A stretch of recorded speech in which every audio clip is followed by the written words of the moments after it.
நீங்க எப்படி இவங்க விதண்டாவாதம் பண்ணல, அவர் ஏதோ லாஜிக்கா பேசுறாருங்கிற முடிவுக்கு எப்படி வந்தீங்க?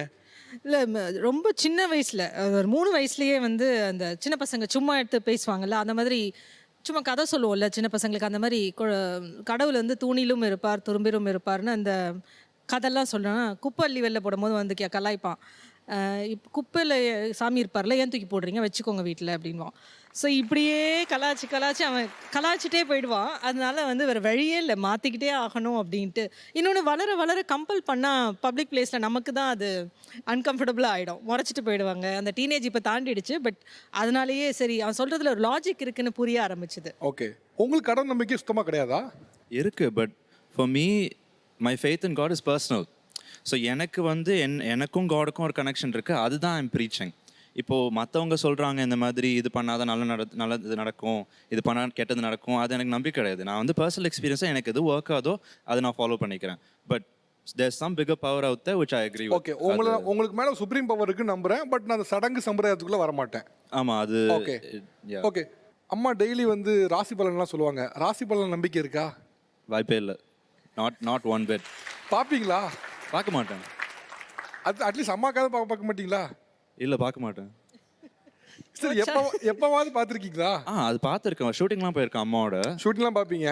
ஆனால் நான் ஷோலாம் பார்க்க மாட்டேன், படிக்க கூட மாட்டேன். லைக் ராசி பலன் எனிதிங் ரிலேட்டட் டு தட். அதுதான் உண்மை. அதுதான் இதனால தான் ஸ்லோவாக மாற ஆரம்பிச்சிட்டோம். நீங்கள்? நானும் பார்க்கறது இல்லை. ஏன்னா நான் அவரோட ஜாதகமே நான் வந்து இப்போ நீங்களும் ராசி பலன் பார்க்க மாட்டீங்க? நானும் பார்க்கறது இல்லை. என்னடா அது? நானும் பார்க்கறது இல்லை. ஏன்னா ஆக்சுவலா அது உண்மையிலே தமிழ்நாட்டுக்கு ஒரு பெரிய பிரேக்கிங் நியூஸ்ங்க. ஏன்னா ராசி பலன் வந்து எல்லாரும் உங்களை தான் வந்து பார்க்குறாங்க. கரெக்ட். ஆனால் நான் ராசி பலன் பார்க்கறது கிடையாது. அந்த கலர் திசையெல்லாம் நான் பார்க்கறது கிடையவே கிடையாது.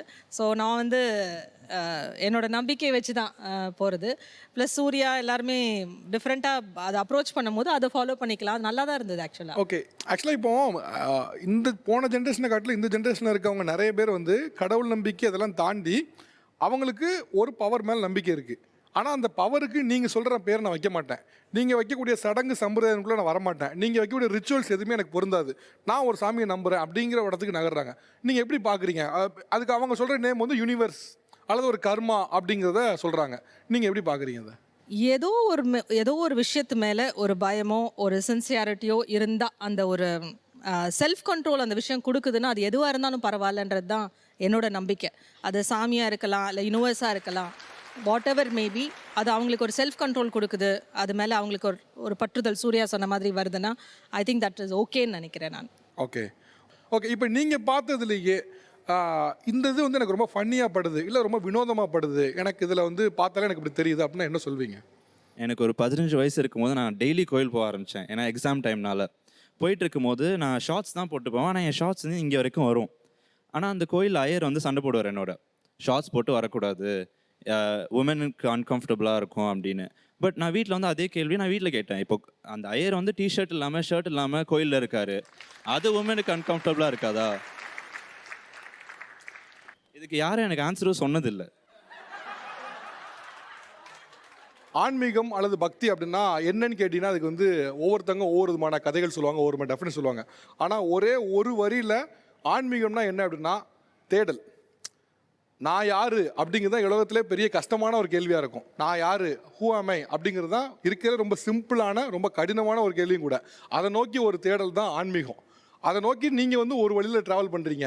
இவங்களும் வந்து உங்களுக்கு நேர எதிராலாம் போகலை, அவங்களும் ஒரு வகையில் நம்புகிறாங்க. ஆனால் உங்கள் வழி அவங்க வழி இல்லை.